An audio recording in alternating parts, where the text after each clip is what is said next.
I definitely opened the door. I was the first person to see him. We were there when other people arrived, and we did not lock the door again. I just know I had to unlock that shower door, and that haunts me to this day. The words of two healthcare staff, both claiming to have opened a locked bathroom door to discover Richard Wade strangled with a dressing gown cord.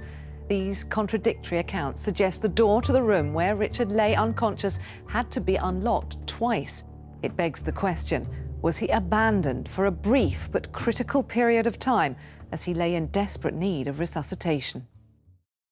It's a thought that tortures his parents because they witnessed the moment he was found and watched the horror unfold. I remember turning around and saying, I hope that that's not my son. I could only see his legs, but you recognise your own son, and that is what I saw at that point. This was his sixth form. Richard was a high achiever. By the age of 30, he'd got a PhD and a job in the city. This is the book that he actually wrote and had published after his PhD. So he was a published author? Yes. In his early 20s, he had suffered a mental health crisis, and in 2015 his anxiety resurfaced and he became extremely agitated and suicidal. Richard was admitted to the Linden Centre just before midnight on May the 16th. But after reading online reviews of the unit the next morning, Linda and Robert decided to remove their son immediately. They arrived at midday, just 12 hours after Richard had been admitted, and were led straight to the ward corridor. Let's take a look at the floor plan. So we're standing in this area with a view down the corridor to Richard's room and the shower room, which is where he was found. All the staff present that day were questioned as part of an internal investigation. We've obtained the transcripts of those interviews. Here, a healthcare assistant describes how he guided Robert and Linda into that corridor. They were standing and I said, let me go and get him. He's in his room. That is when I went to his room. I opened his room and couldn't find him. As his parents stand in the corridor, staff begin searching for Richard. But instead of immediately checking the bath and shower room next to his bedroom, which staff had earlier unlocked for him to use, the search begins at the other end of the ward. It was only after some time of coming down, walking out, coming down and starting the search that there was then a shout of, he's in the bathroom. Bearing in mind that the damage that took Richard's life takes no more than about 6 minutes for that damage to accumulate, we're talking about that 6 minutes, or the best part of it, in this period here.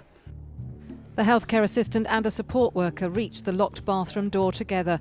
The support worker pulls her personal alarm, signalling there's an emergency. At the sound of the alarm, many other staff come running, including a nurse. I went to run up there and I saw two of my colleagues coming back and I went, is it a mistake? And they went, no, it's up in the shower room. I could not understand why they were going that way. I went to pull the door. It was locked. Locked. I would have expected people to have stations, that have had responsibilities and to know what they were and where they should be and what it is they should be doing. I didn't see that. It was just pandemonium, and there was just no one taking charge of anything. The healthcare assistant says he found Richard and remained with him until help arrived. The nurse says after responding to the alarm, she found Richard behind a locked door. I was still there when the staff arrived. I'm definitely sure I was there. We were there when other people arrived, and we did not lock the door again. I just know I had to unlock that shower door, and that haunts me to this day. Why would anybody leave him? Why was the door locked? Why were people walking down the opposite direction while I was running up? The Trust's serious incident investigator concluded he was unable to clarify with certainty the exact events of Richard Wade's discovery because the investigation has been hindered by staff's ability to recall events. Time wasted, critical time wasted. And it's that time in that period between when Richard attached the ligature, which could only have been some 20 minutes before at the outside for him to be resuscitated, to the point of our arrival.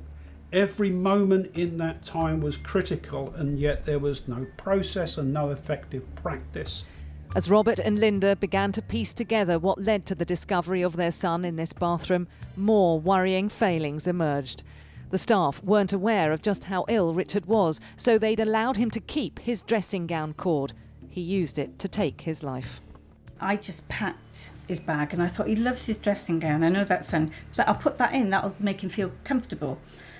And I remember thinking, shall I take the dressing gown cord out? And I thought, no, it's okay, they'll remove it. To this day, I obviously think, why didn't I take it out? North Essex Partnership Trust, which ran the Linden Centre, merged to form Essex Partnership Trust last year.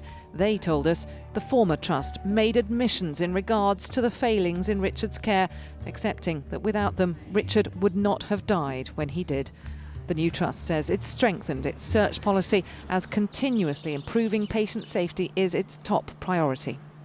In a narrative verdict in May last year, an inquest jury found the state failed to protect Richard because Richard's risk of suicide was not properly assessed.